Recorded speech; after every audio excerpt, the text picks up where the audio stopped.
இத்தனை பிரச்சனைகள். நீட்டு, சரி நீட்டை கொண்டு வந்தது யாரு? சரி ஜிஎஸ்டி, இந்த வரியை கணக்கு சுமக்க முடியாத வரிச்சுமை எங்க மக்கள் மேல திணிச்சது யாரு?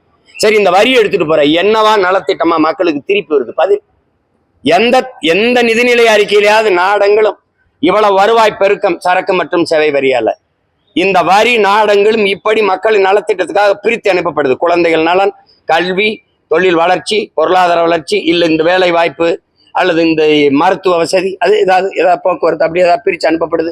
தடையற்ற மின்சார விநியோகம் அப்படி ஏதாவது இருக்கா?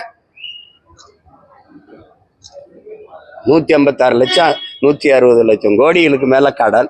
இங்கே ஒரு நல்லாட்சி கொடுத்த நாயகர் 10 லட்சம் கோடியை தொட போறாரு கடன்.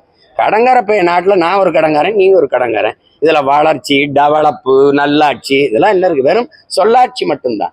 நல்லாட்சி எங்கிட்டு இருக்கு? உங்களால கேட்க முடிஞ்சா?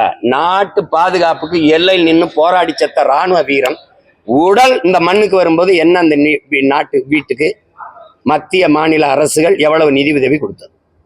கள்ளச்சாராயம் குடிச்சு செத்தவன் வீட்டுக்கு எவ்வளவு நிதி உதவி கொடுத்தது?